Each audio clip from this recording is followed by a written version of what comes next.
Bienvenue dans Prima INSEE, mes secondes parties, toujours en compagnie de Diane et de nos deux invités de la première partie. Jean-Julien Cossu, je suis ravi que vous soyez encore là. Vous êtes toujours gérant de la société PCM pour Performance Composite Méditerranéen.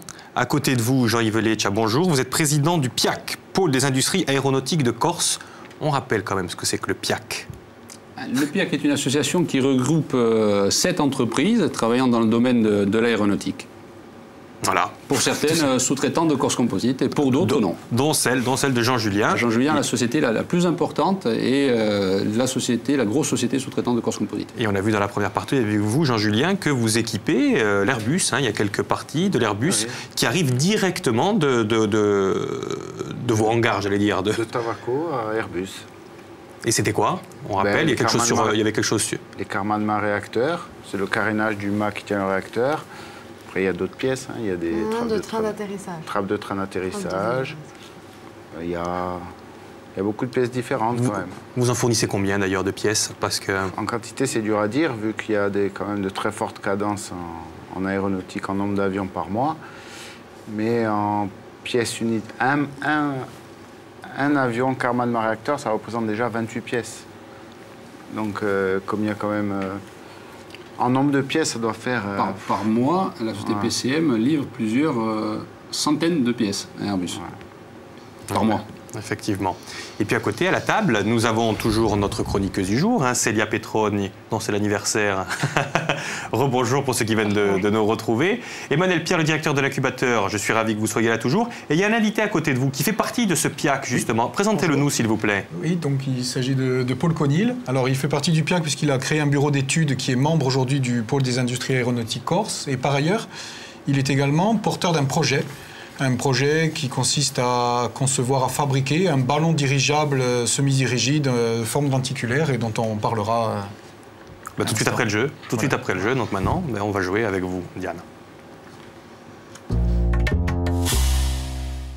Oui, on va jouer avec des archives de François Corsiasté. Là, un Corsicaser, c'était un dossier consacré à... Nous le verrons plus tard. Je vous amène donc en l'an 1983. C'est parti tout de suite, écoutez cet extrait. Résineux fort recherché comme bois d'œuvre pour la menuiserie, la charpente et l'ébénisterie, il dresse d'imposants exemples comme Aregina. Cet arbre foudroyé en 1954 avait dépassé le millénaire et atteignait 6 mètres de circonférence. Son exploitation à Balduniello, la forêt noire, est réelle et permet d'avancer le terme de rentabilité. C'est un peu l'innovation à l'époque. Oui, en même temps, c'est en 1983. Nous parlons de quelque chose, vous avez vu, mais de quoi parlons-nous? De quelle espèce? C'est pas trop difficile. Je sais pas. Non, enfin en tout cas, je vous demande le nom de l'arbre. Voilà, j'aide les gens. 0800 000 900, quel arbre voyez-vous à l'image? On parlait d'une industrialisation de la chose, eh bien, quel est cet arbre? Vous nous appelez, c'est un numéro vert, toujours, cela n'a pas changé. A gagné aujourd'hui un CD, Sveliudis, ou le nom d'Audi Alessa, ce groupe du sud de la Corse, région Propriano, Santa Lucia di Tala, Ulmet. Ecco, questo è un dischetto, è l'ultimo dischetto di suo gruppo che mi piace assai e che era d'altronde invitati da Laurent Vitali Pogova. Et pour la distribution des prix, un livre qui est paru il y a peu aux éditions Albiana et Universidad di Corsica, pardon, je perds une syllabe. Donc c'est Bibliothèque d'histoire de la Corse, c'est la distribution des prix, c'est signé Eugène Guérard et ça vous ramènera à l'époque des vieux lycées prestigieux de Bastia. Du Mans, on parlera de toute cette époque et de la remise des prix. C'était une chose qui a un petit peu disparu d'ailleurs dans nos lycées. Moi j'aimais bien. Mais vous allez retrouver ceci avec cet ouvrage historique qui est magnifique, c'est Le temps de l'éloquence, voilà, 1846-1903. Quoi que j'aimais bien, mais je n'aurais pas eu beaucoup de prix à l'époque. Qui sait, quoi l'équipe? C'est sûr. Allez, on va continuer de parler d'innovation tout de suite dans INSEE. Et je me rapproche de la table avec votre innovation. Hein, Paul, dont on va parler tout de suite, mais c'est Célia qui la connaît sur le bout des doigts, puisque Célia connaît toutes les innovations qu'il y a en Corse. Alors, oui, je n'irai pas jusque-là, mais en tout cas, le projet de Paul, il est assez exceptionnel, puisque c'est un ballon dirigeable lenticulaire, c'est-à-dire en forme de secoupe volante, qui porte le nom de Louis Capat, qui était en fait un aéronaute d'origine bastiaise. Alors, pour l'anecdote, cet ingénieur, c'est lui qui est à l'origine de ce ballon en forme lenticulaire, et il a fait la première traversée de Méditerranée en 1886. Donc la Corse était déjà à la pointe. Il était parti de Marseille, je crois, hein, et il avait été peut-être écrasé du côté des sanguinaires. Hein. Il avait été brutalement, non, c'était pas non, du il est arrivé brutalement, mais côté d'Apiette. Sur le col, au col, il y a une plaque, une stèle commémorative. Col Saint-Bastien. Il avait été recueilli par un berger, je crois, il est arrivé presque à la nuit tombante. Voilà, ils sont arrivés par un fort temps d'orage et ils ont eu de la chance d'arriver en entier. Voilà. Mais il a réussi à traverser. Mais il a réussi, il a fait plein d'autres innovations dans le domaine aéronautique ensuite. Voilà. Alors, une forme atypique, oui. Mais aussi une motorisation hybride qui est assez exceptionnelle puisqu'elle sera à la fois électrique et à la fois au gaz grâce à la méthanisation des déchets. Donc c'est vraiment quelque chose qui est à la pointe de l'innovation. Donc moi, ce que je vous propose de faire, c'est de regarder en image à quoi le futur projet de ballon va ressembler. Parce que c'est encore un projet, en fait.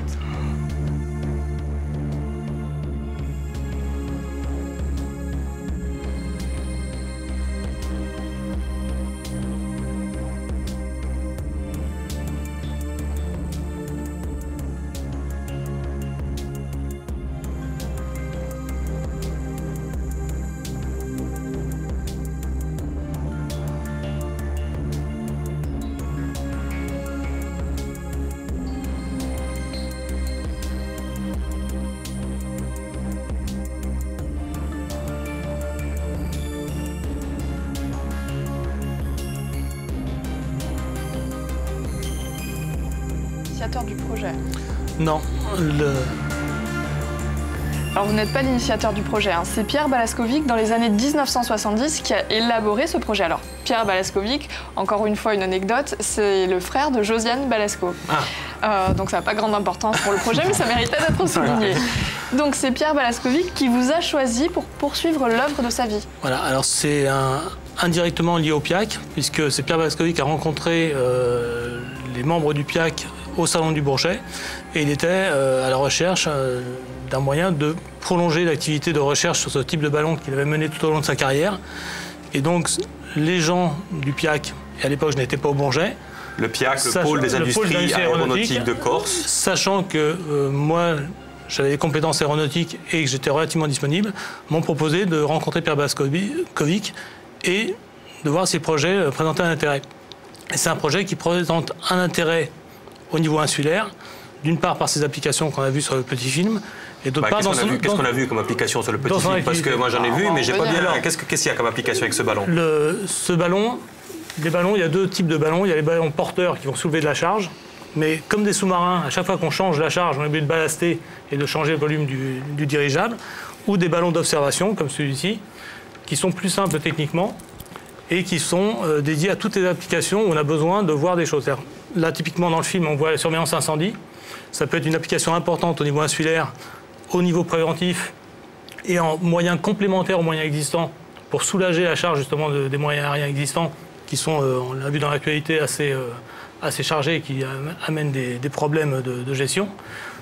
Avec une contrainte économique, c'est que le dirigeable ne dépense pas d'énergie pour être en l'air. C'est-à-dire qu'un ballon, ça reste en l'air.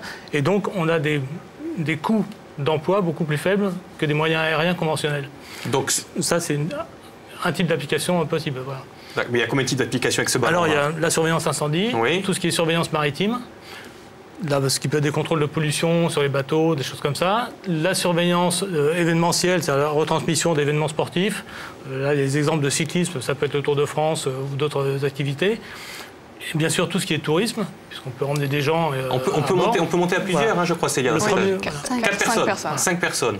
Voilà, sur le premier appareil. Mais ça peut être des appareils de développement ultérieur plus élevés. Voilà. Je voudrais faire quand même revenir un instant sur le PIAC. Vous en avez parlé, c'est grâce au PIAC que Paul a pu rencontrer Pierre Balaskovic. Donc pourquoi, Jean-Yves, vous avez créé ce pôle, cette association en fait de professionnels? Alors, le PIAC aujourd'hui, qui rassemble donc toute cette société, à peu près 330 à 350 personnes, L'objectif de ces associations, c'est de mettre en relation les différents acteurs de manière à essayer de trouver des synergies. Donc il se trouve que ce projet n'est pas porté directement par le PIAC, mais par une société du PIAC. Et justement, par l'intermédiaire du PIAC, cette société a trouvé des partenaires au sein du PIAC. Donc toute l'idée, en fait, c'est justement de profiter de certaines synergies qui, sans le PIAC, seraient un petit peu inconnues des acteurs. Voilà. D'accord, donc c'est vraiment grâce à ça que la Corse peut se positionner aujourd'hui à la pointe d'une industrie, alors que jusqu'à présent, les principales ressources, c'était le tourisme ou l'agroalimentaire. Alors oui, ça reste une activité modeste en termes de nombre de personnes, c'est 350 personnes. Par contre, en termes de type de personnes, en termes de, je vous ai parlé d'ingénieurs, on n'est plus du tout sur le même type, le même besoin. Hein. L'aéronautique aujourd'hui est un secteur qui, en Corse, en tout cas parce que moi j'en connais, permet des débouchés importantes pour des ingénieurs ou des ingénieurs confirmés qu'on ne retrouve nulle part ailleurs aujourd'hui du fait qu'on soit très peu industrialisé, quoi. Alors on le voit, votre ballon, qui sera prêt dans combien de temps, ce ballon? Alors actuellement, il y a un premier démonstrateur qui va être monté sur le site de Vignoles, donc avec... Vignoles, là c'est à côté d'Ajaccio, hein? À côté des Sanguinaires, voilà. Donc sur le domaine de l'Université de Corse, que je le dis au passage, le projet fait l'objet d'une collaboration de recherche avec l'Université de Corse et le commissariat à l'énergie atomique, le CEA. Donc il va être prêt dans combien de temps, ce ballon? Alors dans 1 an, on va faire les premiers tests pour la partie énergétique, c'est-à-dire tout ce qui est batterie et photovoltaïque. L'objectif à terme étant d'avoir un appareil tout électrique. Mais le premier projet, comme l'a dit Célia, sera un projet hybride, motorisation thermique et accumulateur électrique. Et donc combien de temps? Donc dans 1 an, on aura un premier démonstrateur au sol. Oui.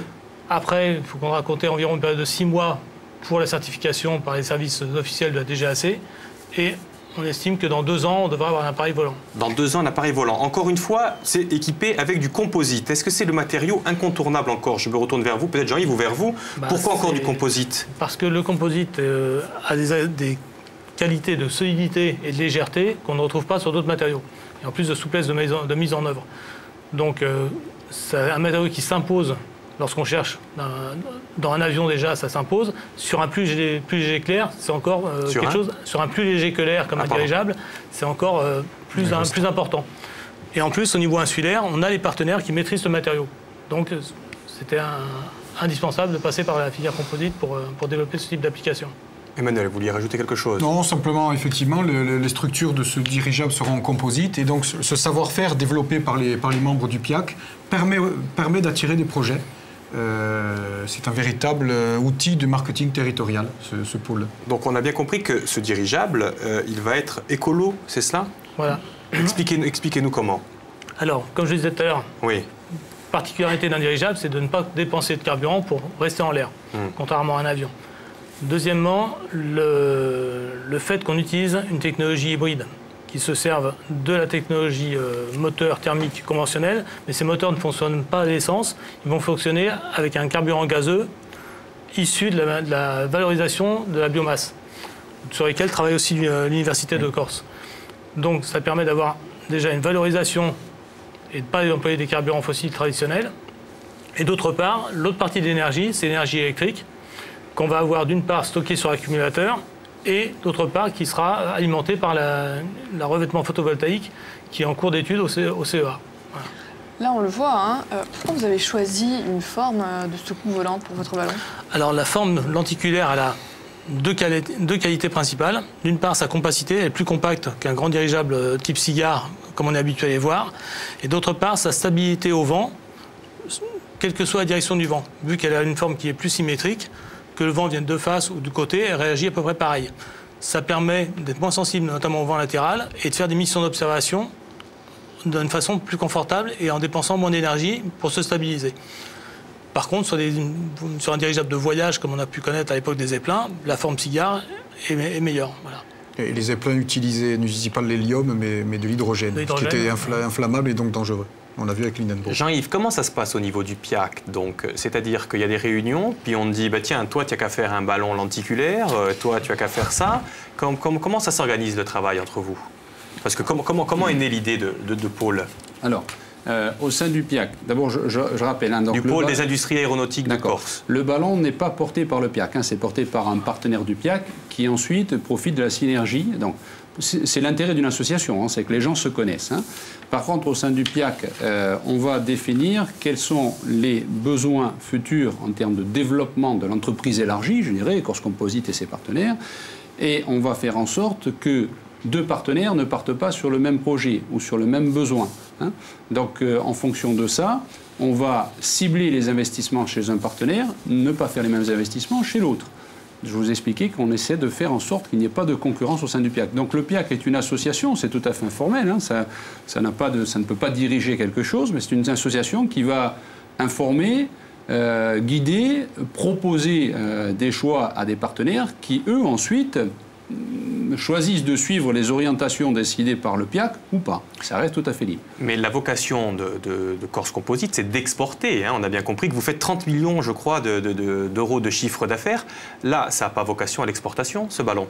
Mais le ballon, je vous disais, le ballon n'est pas porté par le pôle aéronautique. D'accord. Donc le ballon, j'aurais du mal à m'exprimer là-dessus, c'est un partenaire. Voilà, c'est un partenaire. Ça n'a pas vocation à l'exportation, là, c'est le but. Il y a deux axes de travail. Il y a l'utilisation du dirigeable pour le louer pour des missions diverses, de thermographie aérienne, de choses comme ça, pour n'importe quel client. On a des contacts sur le continent, des gens qui attendent justement d'avoir ce type de dirigeable pour faire des missions. Pour faire des missions d'observation, la thermographie, c'est détecter par un moyen aérien, détecter les pertes calorifiques sur les toitures, sur les hangars, pour faire des bilans énergétiques globaux sur l'échelle d'une commune. Le dirigeable permet d'accéder à des tailles de villes plus modestes qui n'ont pas les moyens actuellement de développer ce type d'observation. Donc ça rentre aussi dans la considération écologique du dirigeable. Et puis il y a la vente du dirigeable en tant qu'appareil volant. Et là, ça peut se faire, éventuellement, ultérieurement, quand il y aura une structure de production, en fait, sachant que ce ne sera jamais au niveau des séries qu'on peut connaître dans l'aéronautique classique. C'est-à-dire qu'on aura fait 1 ou 2 dirigeables dans une année, ce sera déjà un bon objectif. Voilà, donc c'est deux aspects différents de l'activité du dirigeable. Et puis on peut aussi, ça peut faire figure de transporteur aussi, ce ballon, non? Alors, pas le premier modèle, mais il peut y avoir des développements ultérieurs pour transporter de la charge ensuite. Voilà. Par exemple? Alors, ce sont les projets de dirigeables actuellement, les deux grandes filières qui apparaissent pour l'avenir sont d'une part les dirigeables stratosphériques. Là, on va passer des dirigeables entre 25 et 40 km d'altitude pour faire soit des observations de très haute altitude, soit faire des relais de télécommunications, mais là qui demandent une très grande autonomie, qui vont rester presque jusqu'à 1 an en haute altitude. Ces projets-là sont menés par des grands groupes actuellement. Il y en a qui sont... le pôle Pégase, notamment en région PACA, travaille dessus. Pôle de compétitivité. C'est un pôle de compétitivité qui regroupe l'aéronautique. Sachant que l'objectif de ces pôles est de développer un démonstrateur dans les années 2020-2025. Entre-temps, un petit dirigeable d'observation comme celui qu'on est actuellement en train de développer peut permettre d'acquérir des compétences qui permettront à l'avenir à des acteurs du PIAC de se positionner comme fournisseurs des parties composites ou d'autres éléments qui vont rentrer dans la composition de gros projets comme le stratosphérique et qui nécessiteront une synergie de grands groupes, que des EADS ou Airbus se mettent dans ces projets-là. Voilà. Et le deuxième volet, c'est les gros porteurs, effectivement, pour transporter des pales d'éoliennes, transporter éventuellement des morceaux d'avion. Concrètement, hein, c'est-à-dire qu'on voit que les éoliennes, c'est toujours placé dans les crêtes, et bien avec un petit ballon, on pourra transporter directement... même un gros ballon, voilà. Avec un gros ballon, ou les pièces d'Airbus, on pourra les transporter en ballon. En ballon, ça nous évitera de passer par le bateau, et puis par le train, etc. Voilà. etc. C'est ça. C'est cela. Je voulais revenir sur les applications du PIAC en fait par rapport à la délocalisation et on reviendra aussi ensuite sur le ballon. Mais en gros, le PIAC, ça permet à l'industrie de rester en Corse et de ne pas se délocaliser alors que n'importe quelle autre industrie essaye de se délocaliser en Chine, enfin là où ça reviendra beaucoup moins cher. Alors, il faut voir ce qu'on appelle délocalisation. Délocalisation, c'est lorsqu'on prend un travail quelque part ou on travaille des machines et qu'on les amène ailleurs. Je vous expliquais tout à l'heure que l'activité de Corse Composite est une activité... Nos concurrents et nos partenaires sont mondiaux, donc on cherche à avoir les mêmes armes qu'eux de manière à pouvoir décrocher des marchés. On a nous-mêmes développé une activité en Tunisie, qui est une activité de production de pièces en matériaux composites, et c'est une activité qui vient aujourd'hui nous permettre de capter des marchés que l'on ne pourrait pas capter sans ça. Ces marchés que l'on capte, Jean-Julien Cossu en est le meilleur exemple, une grosse activité chez lui, existe grâce à notre activité en Tunisie. Donc le fait qu'on ait une activité en Tunisie, donc une activité dans un pays à bas coût, nous permet de produire des choses qui de toute façon ne seraient plus réalisables dans nos pays avec nos coûts de main-d'œuvre. Ça nous permet de garder des affaires, voire d'en gagner des nouvelles. Aujourd'hui, toutes les affaires que l'on gagne, on les gagne en faisant participer, en ayant le projet de faire participer notre activité tunisienne pour à peu près un quart ou un tiers de la charge de travail que ça représente. Donc en fait, cette activité dans un pays bas coût nous permet d'attirer d'autres affaires qui nous permettent de générer de la charge sur place, puisque je vous ai expliqué qu'on change de métier. Notre métier d'il y a quelques années, c'est Jean-Julien Cossu avec la société PCM qu'il a, puis nous on est beaucoup plus sur les activités de développement. Et puis demain, j'espère bien qu'on aura d'autres implantations au Mexique, pourquoi pas. Alors là, c'est pour ce qui est de la fabrication à grande échelle. À l'inverse, pour Paul, avec le ballon, c'est une fabrication qui sera quasi à l'unité, et c'est différent. Vous, votre objectif, c'est de réussir à obtenir un savoir-faire qui soit local. Voilà, c'est grandes structures composites, parce que là, le ballon, le premier fait 23 mètres de diamètre, ça nécessite des grandes structures très légères. Ça nécessite une compétence particulière qu'il faudra acquérir. On est actuellement dans les premières phases de test de mise en œuvre des matériaux composites sur ce type de structure. C'est des compétences qui sont intéressantes, d'une part parce qu'il y a d'autres projets plus grands qui arrivent et qui vont arriver dans les 15 ans. Mais alors vous faites un pari sur l'avenir, parce qu'à l'inverse de Jean-Julien et Jean-Yves, eux, ils répondent à une demande qui existe déjà. C'est toute la richesse du PIAC, c'est-à-dire qu'il y a plusieurs types d'acteurs dans le PIAC. Il y a CCA qui est le noyau fort du PIAC. Il y a PCM qui est un sous-traitant, le premier sous-traitant de CCA. Et puis il y a d'autres acteurs dans le PIAC CCA, qui ont d'autres compétences, Corse Composite Aéronautique. Et donc il y a d'autres acteurs dans le PIAC qui ont d'autres compétences plus adaptées à la petite série qu'on visera sur un dirigeable. Et ça peut ramener une activité complémentaire. Ça remplacera jamais toute l'activité drainée par CCA, parce que, comme je disais, c'est des petites entités, mais c'est un des objectifs lors de la création du PIAC, et qui a été énoncé par Jean-Yves Letch, c'est de diversifier l'activité des acteurs. Déjà de monter le niveau en qualité, donc ça rejoint l'acquisition de compétences qu'on ne peut pas retrouver facilement ailleurs, et d'autre part, de diversifier l'activité, tout en restant dans des niches à forte valeur ajoutée, parce que comme il le disait, le coût de la main-d'œuvre est quand même assez élevé. Donc ça, en plus, l'activité dirigeable, comme c'est des très faibles quantités, il y aura forcément sur un dirigeable des pièces qui seront à quelques centaines d'exemplaires, mais globalement le nombre de dirigeables sera faible. Ça ne vaut justement, il n'y a pas d'intérêt à aller chercher dans les pays de l'Est ou dans d'autres pays à fabriquer ce type de dirigeable, puisqu'on n'aura pas un effet d'échelle par les quantités. Je coupe. Il faut qu'on joue maintenant. Allez, le jeu, s'il vous plaît. Diane, nous avons un gagnant ou pas? Oui, ce qui me permet d'arriver comme un cheveu sur la soupe avec mon jeu. Marie-Noël de Bastia est avec nous normalement. Bonjour. Bonjour. Comment ça va? Come? Come stiamo? Ah, benissimo. E poi, non c'è male, ci campiamo. Ci campiamo anch'io. Parliamo d'avioni, d'affari, di progressi. Aggiunteso. Bon, vi piace o mica? Bon. Sono contenta. Bon, benissimo. Allora, avete riconosciuto mi si pare Starburg qui? Chi è?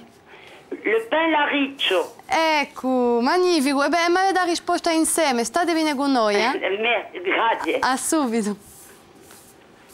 On va voir la réponse.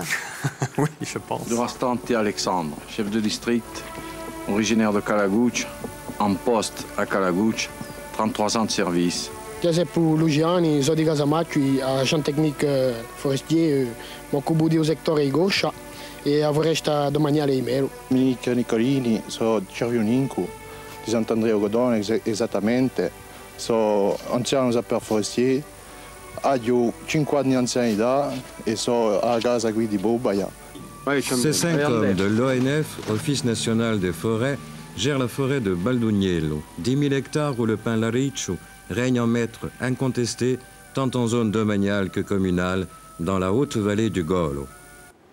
Dans la haute vallée du Golo. Très bonne réponse, c'était donc un document datant de 1983. Bravo Marie-Noël.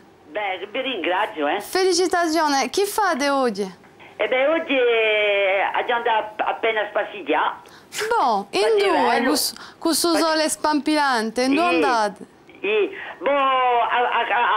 A cogliere spagi. Bon, i spadi, chi so? Gli sparagi. Ah, i sparagi. Ah, anche io, come mamma. Bon, benissimo.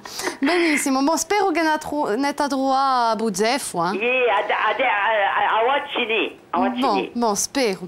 Eh bien, alors, vous avez peut-être une question, non, je crois, au sujet du jour. Ou alors peut-être un petit mot à passer à Célia, puisque c'est son anniversaire. Ah oui, je lui souhaite un joyeux anniversaire.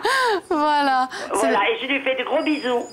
Bon, très bien. Marie-Noël, nous, on vous embrasse bien fort. On embrasse vos enfants, puisque je crois qu'on avait eu l'occasion de jouer avec un de vos fils. Non, mon fils. Votre fils. Vous n'en avez qu'un. Et on l'embrasse aussi très fort.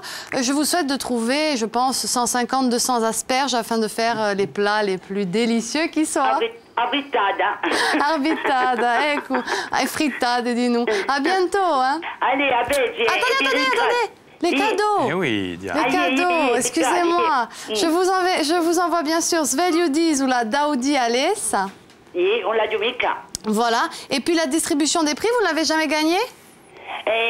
Non. Bon, très bien. C'est signé Eugène Gherardi aux éditions Albiane, Università di Corsica.